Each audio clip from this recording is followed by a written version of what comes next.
Good morning. Welcome to the Unitarian Universalist Church of the Desert. I'm Bryna Blum, your worship associate today, always honored to be working with my dear friend and Rabbi, Jules King. As you can see, he is here in spirit. He senses regret that he can't be with us live today. That said, as you'll soon see, he came into the sanctuary Tuesday, all dressed up in his Sunday morning best, to record what is a breathtaking sermon. Reverend Ian and I both told him his words were just perfect for today, for the world in which we're trying to make some sense. Please take a moment here and silence your cell phones. Here at UUCOD, we acknowledge that we are on the historic homelands of the various bands of Cahuilla people.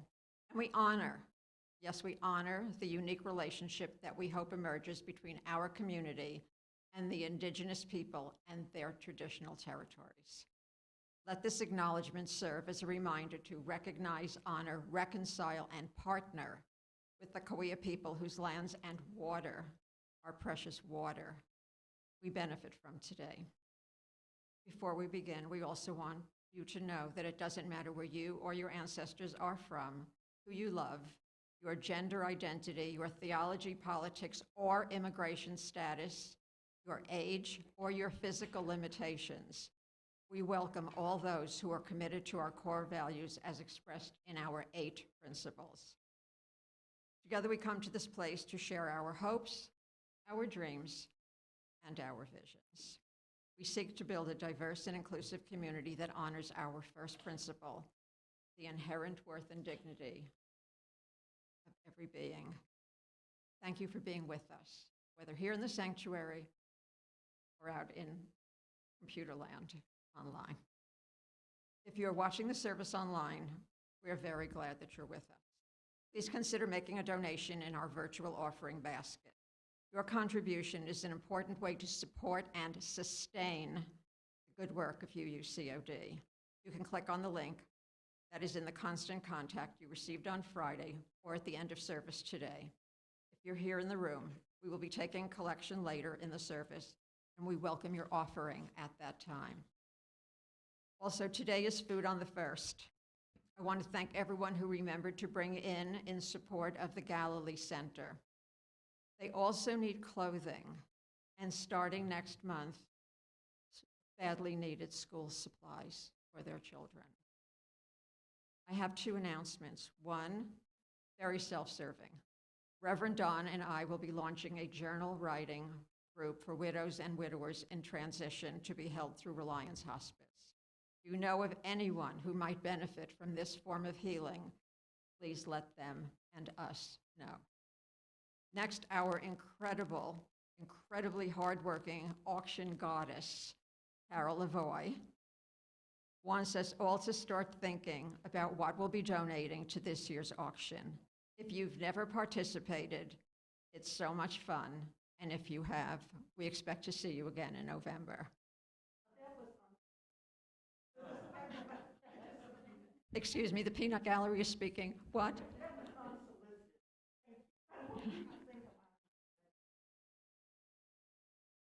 And now I will ring the Tibetan bowl to begin our service as we listen to our music of sin.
Good morning.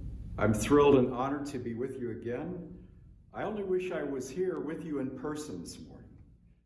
I know that for me and likely all of us, these past days and months have been incredibly challenging. But I'm very grateful to be here with you in this holy and sacred place, to feel loved and supported by you. I believe we are tethered to each other. On some level, this connection is now more important than ever. So it's my hope this morning that you will be inspired and encouraged and renewed by the words, the music, the prayers, and all that brings us to this moment. Let me share with you these words. As we gather together, may we remember, when you share with me what is most important to you, that is where the listening begins. When I show you that I hear you, when I say your life matters, this is where the compassion begins. When I open the door to greet you, that is where hospitality begins. When I venture out to bring you to shelter, that is where love begins. When I risk my comfort to ease your suffering, when I act against hatred, violence, and injustice, that is where courage begins. When we experience the full presence of each other because of our shared humanity, because of our differences, that is where holy gratitude begins. May this space be a table that is not complete until all are welcome. May this table be a space of beauty where together we create a series of miracles and where all that we share is sacred. May it be so.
This is by Rev Don.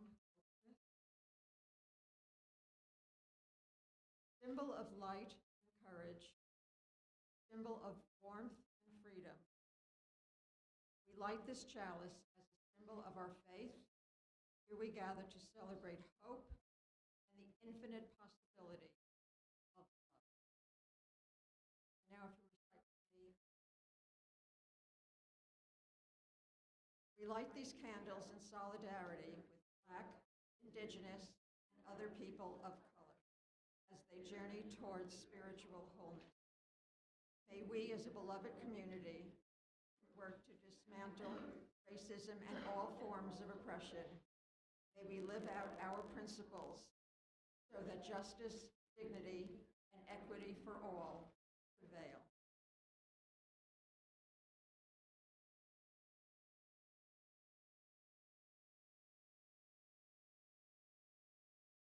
chose this reading because it seems so perfect in the world. It's called You Are Not Wrong by Lynn, the Reverend. You are not wrong, period. You are not wrong. You are not wrong to wonder what we do today and tomorrow. You are not wrong to know. You are not wrong to think of your daughter. You are not wrong. You are not wrong to think it doesn't really affect you. You are not wrong to pick up flowers. You are not wrong to try to be hard. You are not wrong to yell, cry, scream, hide. You are not wrong.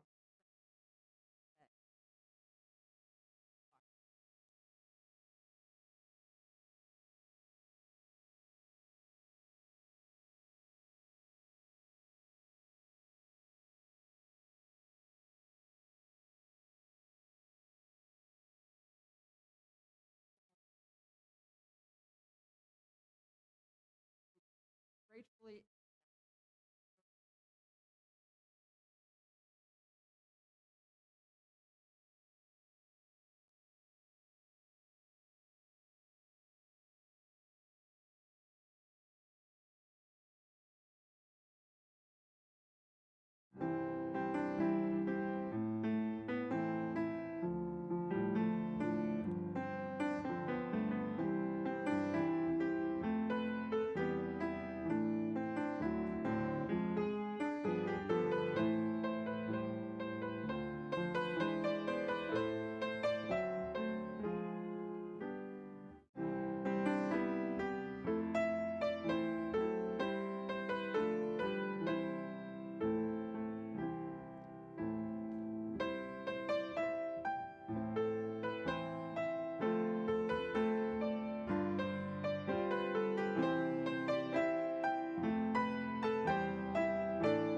I was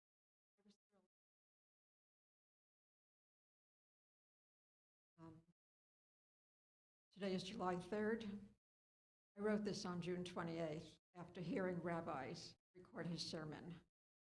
How blessed we all are to have two such powerful spiritual leaders grace this. From Chris Eager, I want to share joyful hope and gratitude for my wife Denise's gradual recovery from long haul COVID and a torn rotator cuff. She was able to share my joy from working in the garden this week. I am so glad for her and hope her recovery continues. A candle of great celebration for all of us. Reverend Ian and the board have signed a 2-year contract. It's lovely to know he will be with us.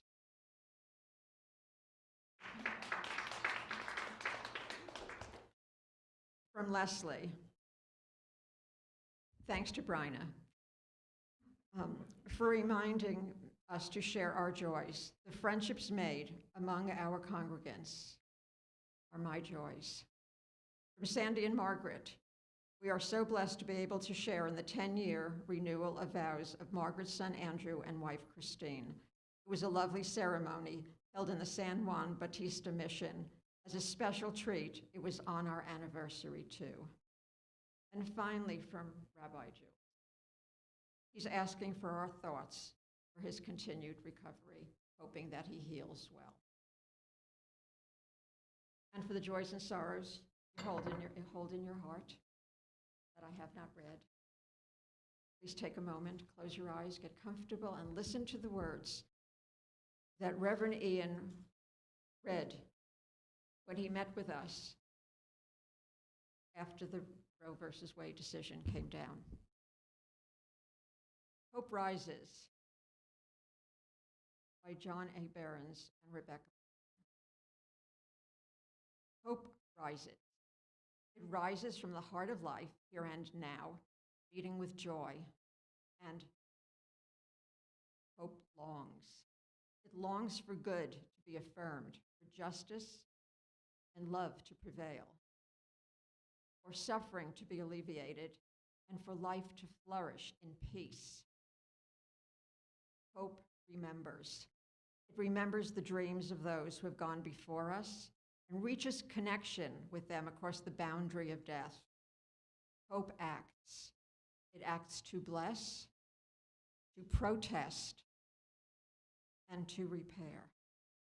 Read the last line. Then hope acts. It acts to bless, to protest, and to repair. Now, if you will join me for Spirit of Life and Fuente de Amor.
When Bryna asked me to fill the pulpit for this Sunday morning, I'm always excited to be with you.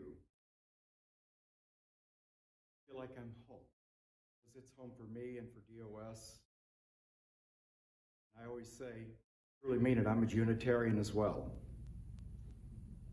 I'm sorry I can't be with you in person because I had surgery on Thursday morning. Nothing urgent, nothing critical, I'll live through it.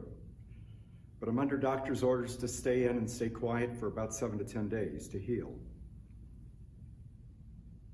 I had decided on my topic for today ahead of the very recent Supreme Court decisions.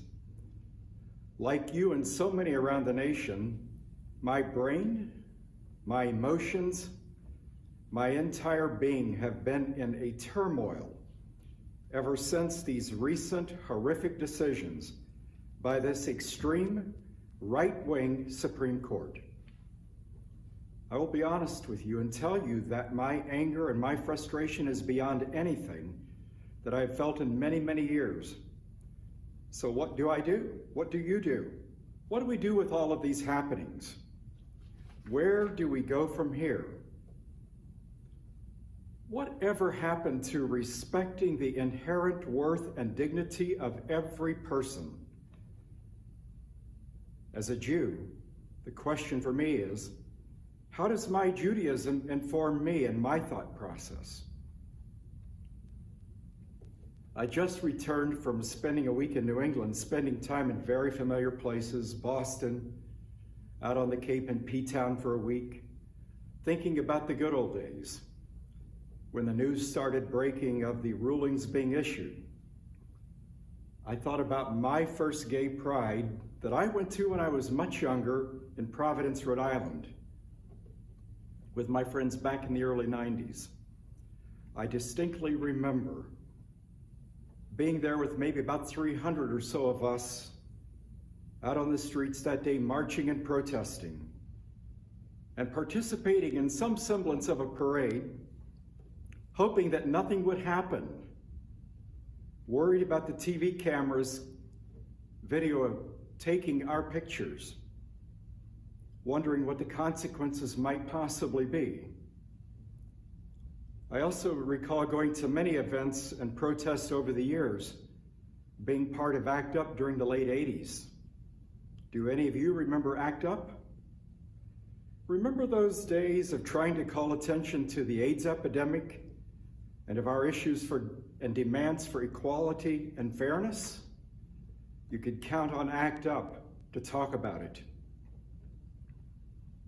My mind continued to race back to the many days and nights and protest that I've been a part of over the years, protesting for equal rights for all, whether LGBTQ, women's rights, reproductive rights, voters' rights. The list, sadly, is too long. Most recently, to being front and center marching down Palm Canyon when Mr. Trump was announced as taking office in 2016 with the huge worry of what might happen and the fear we all felt. Yet never thinking or wanting to believe that in 2022, we would have to be faced with returning to the days and times of our rights being stripped away from us, all the while watching and witnessing our rights slowly being dismantled over these past 4+ years. Where does that leave us? I ask like you do, what can we do about it? Again, I'm reminded of what my tradition teaches and commands of me, and I would argue of you, that we are all created B'Tselem Elohim, in the divine image. One of the principal affirmations of Judaism is that we are all created in the image of God. And because of that, we have and we are absolutely entitled to value and dignity. Not just some of us, but all of us. That we are to value and respect the other regardless. You don't need me to remind you that this is your first principle as Unitarians. And now I quote, "Reverence and respect for human nature is at the core of Unitarian Universalist faith. We believe that all the dimensions of our being carry the potential to do good. We celebrate the gifts of being human, our intelligence and capacity for observation and reason, our senses and ability to appreciate beauty, our creativity, our feelings, and our emotions. We cherish our bodies as well as our souls. We can use our gifts to love, to offer love, to work for justice, to heal injury, to create pleasure for ourselves and others. As a Jew and as Jewish people, we affirm and reaffirm this principle of inherent value and equality of all through our rituals, our rites, our life cycles, Shabbat, and daily life over and over and over. Life, human life, is regarded so highly and of such value that except for murder, idolatry, and sexual immorality, we are commanded to even disregard the laws of Torah in order that so that one might live and affirm life. Think of that. Disregard the laws of Torah. These Jewish affirmations have been challenged by so many throughout history. And I'm sad to say that even today, we are under constant attack. Anti-Semitism is at an all-time high. There have been and are many in our history where the life of a Jew has absolutely no inherent value. And with these recent Supreme Court decisions, there are 6 who have made it perfectly clear that the inherent worth and dignity of women, the LGBTQ community, people of color, and so many others have no inherent worth and no value. However, nothing they say, nothing they rule on gives them any right to disregard and disrespect human rights and values. Judaism affirms that humans are inherently good. We must cling to and hold steady about these truths, about our rights to equality, fairness, dignity, access to health care, LGBTQ rights, reproductive rights, rights for our brothers and sisters of color, human rights, that we are all created in the divine image. There are no exceptions, none. It is not enough to mouth the words of sending thoughts and prayers. We will need to put action to our prayers and pray with our feet. Tomorrow is July 4th, Independence Day. We have lots more work to do if we are to stay free. We must do more than sit around and kvetch or complain. We must vote, to march, to protest, to act up peacefully, to work together to create change, real change. It seems like a long time ago that Rabbi Abraham Joshua Heschel and the Reverend Dr. Martin Luther King Jr. marched arm in arm together in protest. In January 1963, with the struggle for black civil rights in full upswing, Rabbi Heschel delivered a groundbreaking address to the first ever national conference on religion and race in Chicago. Those were tense and tumultuous times in our nation's history. The debate raged on about segregation, segregated busing, and voting rights for African Americans. Rabbi Heschel spoke after Dr. Martin Luther King Jr., who was becoming, of course, known for his charismatic style, his preaching out on equality, his nonviolent protest, and his faith-based speaking and preaching. On the other hand, Rabbi Heschel was a refugee from Nazi Germany with a style of his own, a mystic, a philosopher, and certainly an activist. It was at this conference that he saw an opportunity to teach a Jewish lesson that would blend with Dr. King's powerful sermon with digging into the rabbinic traditions and biblical traditions by asking questions like, what did the prophets have to say about segregation? Racism? What does God expect of us in these types of moments? You might imagine his answer, a loud appeal for sweeping moral and religious change, arguments in favor of racial equality for all and social activism. This conference would bring these two men together that would forge a very deep friendship, causing both of them to resolve more than ever to work together in advancing their message for the change that needed to happen and to get others engaged and involved. Dr. King framed his essay on the issue of racism in powerful religious terms, and I quote, "At the first conference on religion and race, the main participants were Pharaoh and Moses. Moses' words were, 'Thus says the Lord, the God of Israel, Let my people go that they may celebrate a feast to me. Well, Pharaoh retorted, who is the Lord, that I should heed his voice, this voice, and let Israel go? Of course, the outcome of that summit meeting still has not come to an end. The Exodus began way back when, but it's far from complete.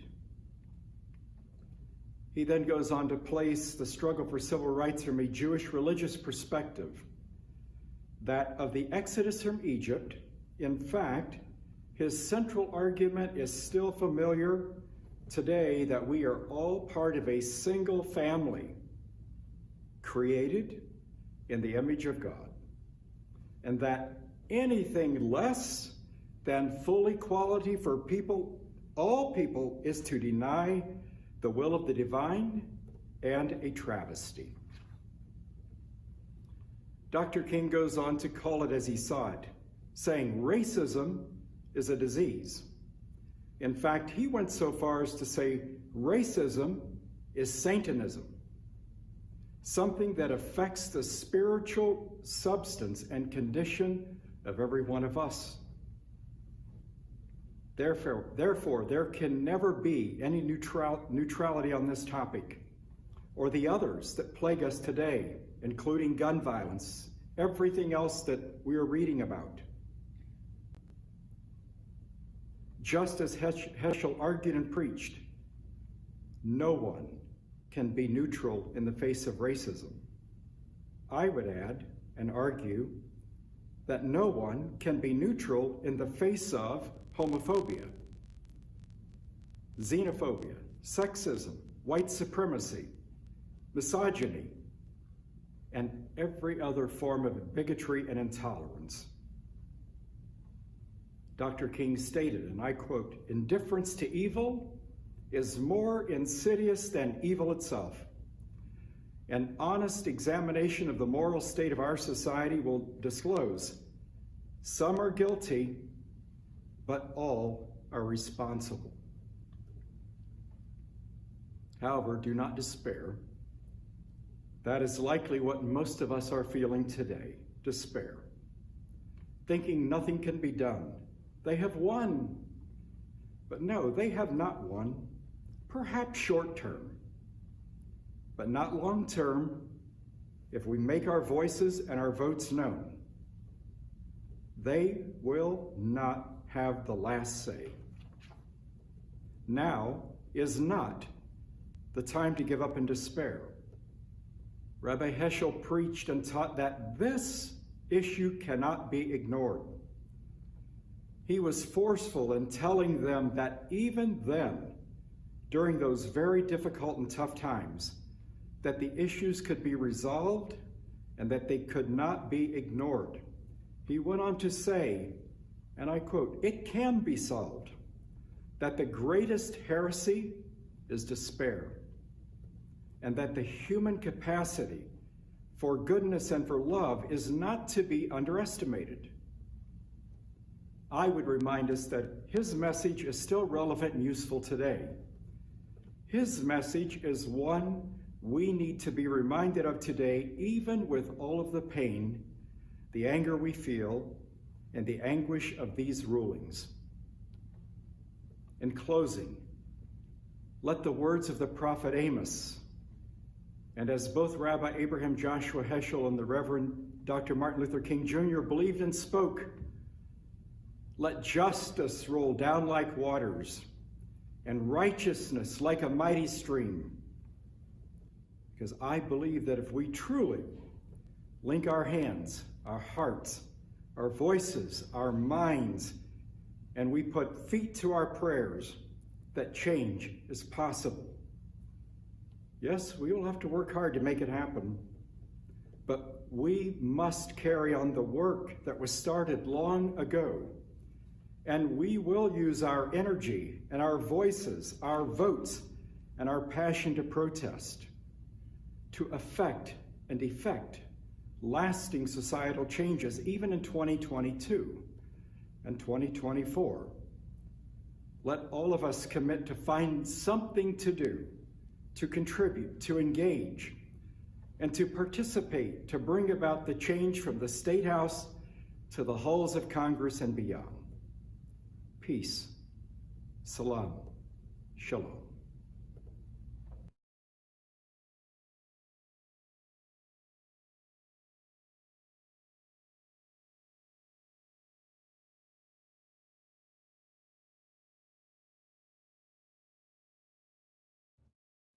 I think we need to take this moment.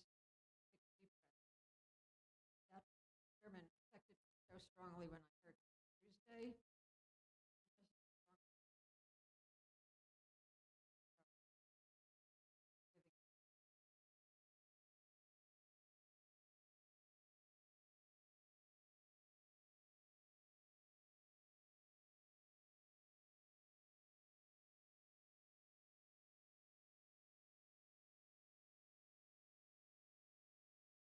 Please join me and sing out. Morning has broken. I'm sorry I couldn't get Pat Stevens here this morning. We have to do this ourselves.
Before we extinguish the chalice, I wanted to tell you why I chose I Am What I Am as the postlude. So thank you in advance. It's Rabbi King's favorite song, and it's his anthem, because he believes we should all be who we are meant to be. Joni, would you help me extinguish the chalice, please? Please read along with me as Joni extinguishes the chalice. We extinguish this flame, but not the light of truth, the warmth of community, or the fire of commitment. These we carry in our hearts until we are together again.